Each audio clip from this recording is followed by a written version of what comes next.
Nous allons définir ici la notion de corrosion et de corrosion uniforme et voir comment nous pouvons commencer à l'étudier par une étude thermodynamique. Alors tout d'abord, définissons la notion de corrosion d'un métal. La corrosion d'un métal, eh bien, ça correspond à son oxydation lorsque ce métal se retrouve en présence d'un oxydant. Alors, l'oxydation du métal, ça va être lié à son couple M, donc M comme métal, perd des électrons. Donc il a perdu N électrons, il devient donc M, N+. Alors ça peut être le fer, par exemple, Fe donne Fe2+, plus 2 électrons, etc. Et donc ça ne peut se produire que si les électrons perdus par le métal sont captés par un oxydant, donc il faut un deuxième couple. Donc un oxydant quelconque dans l'environnement du métal va capter Cn électrons pour former un réducteur. Et donc, ça va former une réaction redox, qui est la corrosion du métal, qui est le métal plus l'oxydant, donne le réducteur, plus le métal sous forme d'ion positif qui a perdu les électrons. Et donc, lorsque ça se produit dans une solution, on parle de corrosion humide.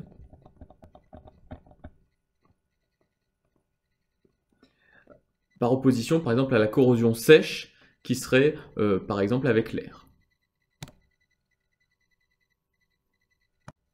Alors, la corrosion humide d'un métal va se produire lorsque ce métal va rencontrer des oxydants. Alors, ces oxydants peuvent être dans l'eau, peuvent être l'oxygène aussi, qui est présent dans l'air, et qui peut se dissoudre dans l'eau. Ces oxydants peuvent aussi être des ions. Et donc, selon l'environnement dans lequel on va mettre le métal, on va pouvoir aggraver ou ralentir la corrosion. Donc, il y a d'abord dans les facteurs de corrosion des facteurs extérieurs au métal, c'est-à-dire qui concernent son environnement. Alors, par exemple, la présence d'air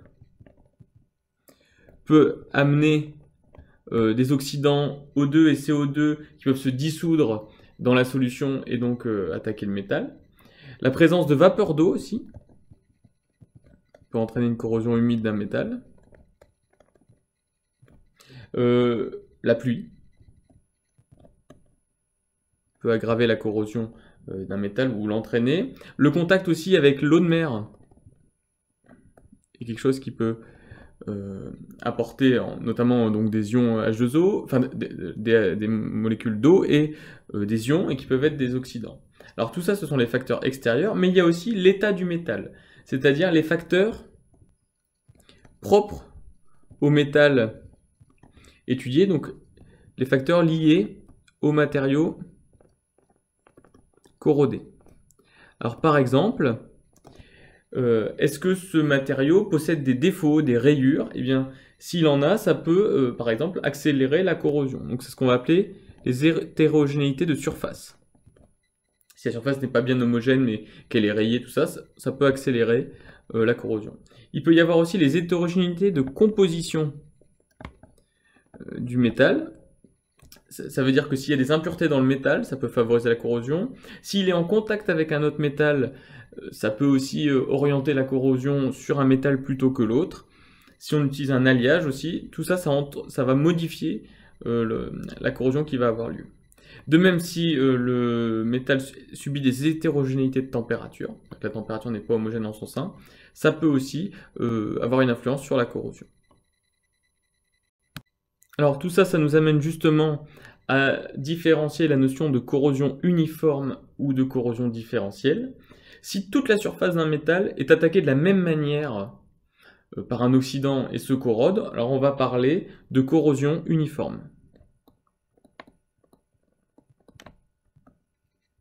En revanche, s'il n'y a qu'une zone en particulier du métal qui est attaquée, si toutes les zones à la surface du métal ne sont pas attaquées de la même manière, on va parler de corrosion différentielle.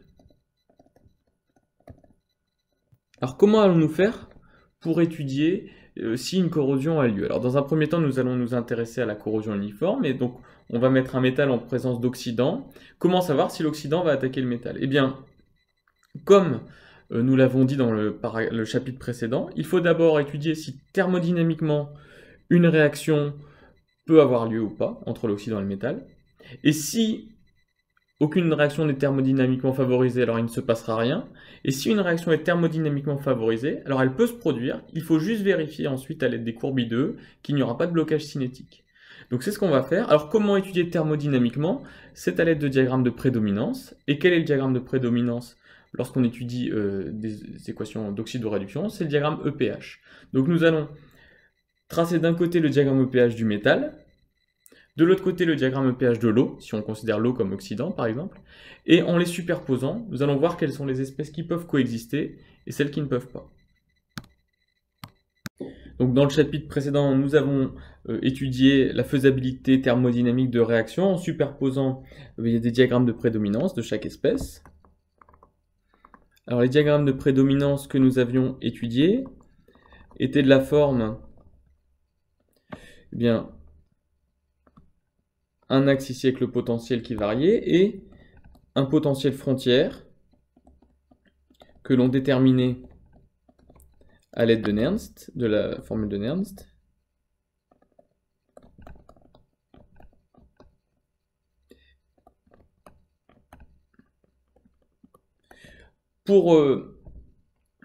En dessous de cette valeur frontière, on observait la présence du réducteur.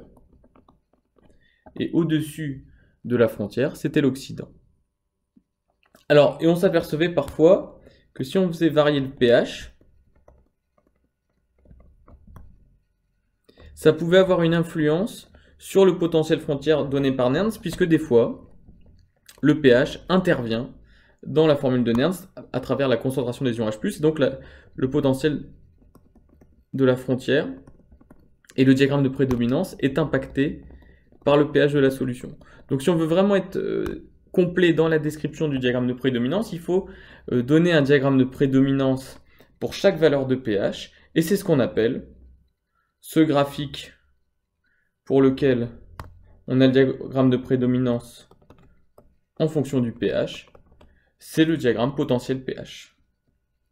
Le diagramme potentiel pH, EPH, qui caractérise la prédominance des espèces selon le potentiel et le pH. Alors, on donne ci-dessous l'allure du diagramme EPH du zinc avec les différentes espèces qui doivent correspondre à chacune des zones de prédominance. On voit donc ici apparaître une zone, une deuxième zone, une troisième et une quatrième. Et la question qu'on se pose, c'est laquelle de ces zones correspond à Zn de plus, à Zn, à ZnOH2 ou à ZnOH4 de moins. Alors, la méthode pour attribuer chacune des zones à une espèce, vous l'avez vu l'année dernière, on la rappelle ici. Déjà, il faut calculer le nombre d'oxydation de Zn, donc de l'espèce commune, de l'élément commun à chacune des espèces, dans chaque espèce. Alors je vous rappelle la technique. La somme des nombres d'oxydation de chaque atome est égale à la charge de l'espèce. Exemple, si on prend Zn OH4 de moins, qu'est-ce qu'il y a dans ZnOH4 de moins? Il y a le Zn, donc on regarde le nombre d'oxydation du Zn, puis il y a 4O, donc on prend 4 fois le nombre d'oxydation de O, et il y a 4H. Donc on regarde 4 fois le nombre d'oxydation de H. Et ça doit être égal à la charge de l'espèce qui est 2 moins, ici donc moins 2. Donc la première chose à savoir c'est ça, et la deuxième chose à savoir, c'est que le nombre d'oxydation de l'oxygène, c'est moins 2. Car, enfin dans la majorité des cas c'est moins 2, car l'oxygène de par sa forte électronégativité attire par le biais de ces deux liaisons covalentes 2 électrons vers lui. Et ce qu'il faut savoir aussi, qui est très classique, c'est le nombre d'oxydation de H, qui est plus 1. Et avec ces deux propriétés, vous pouvez trouver le nombre d'oxydation de Zn dans chacune des 4 espèces chimiques présentées ici. Donc ça c'est la première étape. La deuxième étape, c'est donc de dresser un tableau avec le nombre d'oxydations en abscisse et le pH ici. Alors pour le pH, pour l'instant, on ne sait pas trop. On va dire par exemple là ici, le nombre d'oxydation 0, il y a telles espèces. Nombre d'oxydation 1, il y a telles espèces. Nombre d'oxydation 2, il y a telles espèces. Le problème, c'est s'il y a plusieurs espèces pour un même nombre d'oxydation. Donc, troisièmement, si pour un même nombre d'oxydation, il y a plusieurs espèces, eh bien, il faut les classer horizontalement. C'est-à-dire que dans le même nombre d'oxydation, par exemple, je sais pas moi, au nombre d'oxydation 3, si on a une espèce 1 et une espèce 2, il va falloir en mettre une à gauche et une à droite. Alors comment faire pour savoir qui est à gauche et qui est à droite? Eh bien on a le pH en abscisse et on sait que ce sont les acides à plus faible pH et les bases à plus fort pH. Donc il faut, si pour un même nombre d'oxydation il y a plusieurs espèces, il faut les classer horizontalement en mettant les acides au pH les plus faibles et les bases au plus haut pH. Alors comment faire pour savoir qui est l'acide ou qui est la base? Eh bien il suffit d'écrire la réaction. Les espèces 1 et 2 ici forment un couple acido-basique. Et donc il suffit d'écrire la demi-équation acido-basique entre les deux, qui peut être soit un échange de H+, ou on peut aussi l'écrire sous la forme d'un échange de H-, et on en déduit alors qui est la base et qui est l'acide. Une fois que vous avez fait ça, vous avez donc un tableau NO de pH qui a cette allure-là, par exemple, 1, 2, 3. Et bien, à partir de ce tableau, on va en déduire le diagramme EPH. Alors, comme l'axe horizontal est pH et ne varie pas, et bien toutes les frontières horizontales, on les retrouvera. Et puis, comme on modifie l'axe vertical, on va pouvoir avoir les frontières de l'axe vertical qui vont être un petit peu modifiées, mais elles vont juste peut-être avoir des pentes. Mais malgré tout, on reconnaîtra la forme du diagramme NO-pH, et on pourra dire que 1, 2 et 3 sont comme ceci.